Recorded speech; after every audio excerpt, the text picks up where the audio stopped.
ಮಜ್ಜಿ ಮಸಾಲ. ಎಂತ ಅಡಿಗೆಯ ರುಚಿಯಾಗೋ ರಹಸ್ಯವು 20 ರೂಪಾಯಿ. ಸ್ವ ಉದ್ಯೋಗದ ನೆಪದಲ್ಲಿ ನೂರಾರು ಜನರಿಗೆ ದೋಖಾ ಪ್ರಕರಣ. 1 ತಿಂಗಳು ಆದ್ರೂ ಕೂಡ ಅರಿಷ್ಟ ಆಗದ 2 ಆರೋಪಿಗಳು. ಈ ಹಿನ್ನೆಲೆ ಸರ್ಕಾರದ ವಿರುದ್ಧ ಸಂತ್ರಸ್ತರು ಆಕ್ರೋಶ ವ್ಯಕ್ತಪಡಿಸ್ತಾ ಇದ್ದಾರೆ. ಕೋಟಿ ಕೋಟಿ ಹಣ ಪಡೆದು ಎಸ್ಕೇಪ್ ಆಗಿದ್ದ ಪ್ರೇಮಿಗಳು. ವಿನಾಯಕ, ಅನ್ವೇರಿ, ರಮ್ಯಾ ಎಂಬುವರ ವಿರುದ್ಧ ಆರೋಪ. ಹಾವೇರಿ ಜಿಲ್ಲೆಯಲ್ಲಿ ಜೂನ್ 8ಕ್ಕೆ ನಡೆದಿದ್ದಂಥ ಪ್ರಕರಣ. ಆರೋಪಿಗಳು ರಾಜಾರೋಷವಾಗಿ ಸುತ್ತಾಡ್ತಾ ಇದ್ದಾರೆ. ಆದರೆ ಪೊಲೀಸರು ವಿಚಾರಣೆನೇ ಮಾಡದೆ ಸೈಲೆಂಟ್ ಆಗಿದ್ದಾರೆ ಅನ್ನುವಂಥ ಆರೋಪ ಕೇಳಿಬರ್ತಾ ಇರೋದು. ನೋಡಿ, A1 A2 ಸಿಗ್ತಾ ಇಲ್ಲ ಅಂತ ಖಾಕಿ ಹೇಳ್ತಾ ಇದೆ. ಇದೊಂಥರ ಹಾರಿಕೆ ಉತ್ತರ, ಬೇಕಾಬಿಟ್ಟು ಉತ್ತರ ಕೊಡ್ತಾ ಇದ್ದಾರೆ ಅಂತ ಹೇಳ್ತಾ ಇರೋದು. ಈಗ ಅವರು ಅವರ ಸಂಬಂಧಿಗಳು ಆರಾಮಾಗಿ ಓಡಾಡ್ಕೊಂಡಿದ್ದಾರೆ. ನಾವು ಮಾಹಿತಿ ನೀಡ್ತಾನೇ ಇದ್ದೀವಿ, ಅಲ್ಲಿದ್ದಾರೆ ಇಲ್ಲಿದ್ದಾರೆ ಅಂತ. ಆದರೆ ಪೊಲೀಸರು ಮಾತ್ರ ತಲೆ ಕೆಡಿಸ್ಕೊಳ್ತಾ ಇಲ್ಲ, ವಿಚಾರಣೆನೂ ಮಾಡ್ತಾ ಇಲ್ಲ. SLV ಮಹಿಳಾ ಮಿನಿ ಮಾರ್ಟು ಮಾರ್ಕೆಟಿಂಗ್ ಮೂಲಕ ವಂಚಿಸಿದ್ರು ಆರೋಪಿಗಳು. ಸಾವಿರಾರು ಸ್ತ್ರೀಯರಿಂದ ಜಾಬ್ ಆಮಿಷವೊಡ್ಡಿ ಕೋಟ್ಯಾಂತರ ರೂಪಾಯಿ ಸಂಗ್ರಹಿಸಲಾಗಿತ್ತು. ಸ್ತ್ರೀ ಮತ್ತು ಪುರುಷರಿಂದ 25,000ದಿಂದ 25 ಲಕ್ಷದವರೆಗೆ ಹೂಡಿಕೆ ಮಾಡಲಾಗಿತ್ತು. ರಾತ್ರಿ ಕಚೇರಿಗೆ ಬೀಗ ಹಾಕಿ ಆರೋಪಿಗಳು ಪರಾರಿ ಆಗಿದ್ರು. ಜೂನ್ 10ರಂದು SLV ಕಚೇರಿ ಎದುರು ಹಣ ಮರಳಿಸುವಂತೆ ಹೂಡಿಕೆದಾರರು ಧರಣಿ ಕೂತಿದ್ರು.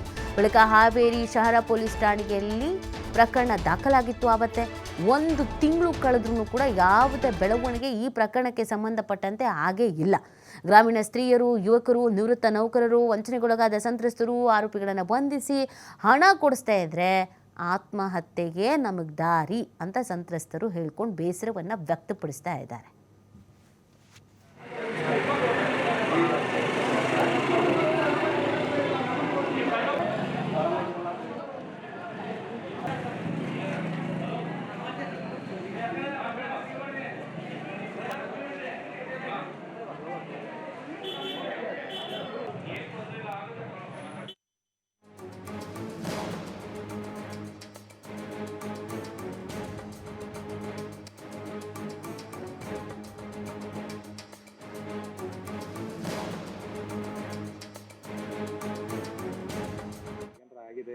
ಸರ್, ಇದು ಕಳೆದ ತಿಂಗಳು ಏನು ನಾವು Haveri town police station SLV ಮಹಿಳಾ ಮಾರ್ಟ್ ಅಂಡ್ ಮಾರ್ಕೆಟಿಂಗ್ ಅನ್ನೋದ್ರ ಬಗ್ಗೆ ಏನು ಫ್ರಾಡ್ ಮಾಡಿದ್ರು ವಿನಾಯಕ್ ಮತ್ತು ಅವರ ಸಂಗಡಿಗರು ಏನಿದ್ದಾರೆ, ಇವತ್ತು 6 ಜನಗಳ ಮೇಲೆ ನಾವು FIR ನಾವು ಹಾಕಿದ್ವಿ ಕಳೆದ ತಿಂಗಳು 13ನೇ ತಾರೀಕು.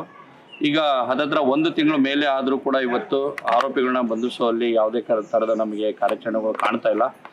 ಸೊ ನಾವು ಕೂಡ ಪ್ರತಿದಿನ ಪೊಲೀಸ್ ಸ್ಟೇಷನ್ಗೆ ಹೋಗಿ ನಾವು ಕೂಡ ಕೇಳ್ತಾನೆ ಇದ್ದೇವೆ. ಸೊ ಇವತ್ತು ಆಗ್ತಾ ಇದೆ, ನಾಳೆ ಇದು ಮಾಡ್ತಾ ಇದ್ದೀವಿ, ಸೊ ನಾವು ಸರ್ಚ್ ಮಾಡ್ತಾ ಇದ್ದೇವೆ ಅಂತ ಹೇಳ್ತಾನೆ ಇದ್ದಾರೆ. ಬಟ್ ಯಾವುದೇ ಥರದ ಆರೋಪಿಗಳನ್ನ ಹಿಡಿಯೋಲ್ಲಿ ಇದು ಆಗಿಲ್ಲ. ಸೊ ನಮಗೆ ತಿಳಿದಿರೋ ಪ್ರಕಾರ ಈಗ ಮೊನ್ನೆ 7ನೇ ತಾರೀಕು ಆರೋಪಿಗಳು ಇಬ್ಬರು ಅಂದರೆ A3 A4ನ ಆರೋಪಿಗಳು ಹಾನಗಲ್ ರೋಡಲ್ಲಿ ಇವತ್ತು ನಡ್ಕೊಂಡು ಹೋಗಿರ್ತಕ್ಕಂಥ ದೃಶ್ಯಾವಳಿಗಳು ಕೂಡ ನಮಗೆ ಸಿಕ್ಕಿದವು. ಆದರೆ ಎದುರುಗಡೆನೆ ಈ ಥರ 10 ಕೋಟಿವರೆಗೂ ಇವತ್ತು ಫ್ರಾಡ್ ಮಾಡಿದಂಥ ಆರೋಪಿಗಳು ಎದುರುಗಡೆನೆ ಅಡ್ಡಾಡ್ತಾ ಇದ್ದಾರೆ ಅಂದರೆ ಮುಂದಿನ ದಿನಗಳಲ್ಲಿ ಹಾವೇರಿಯಲ್ಲಿ ಈ ಥರದ ಸುಮಾರು ಸಾವಿರಾರು ಪ್ರಕರಣಗಳು ಖಂಡಿತ ಆಗೋದ್ರಲ್ಲಿ ಏನು ಸಂದೇಹ ಇಲ್ಲ ಅಂತ ಹೇಳೋದಕ್ಕೆ ಇಷ್ಟಪಡ್ತೀನಿ.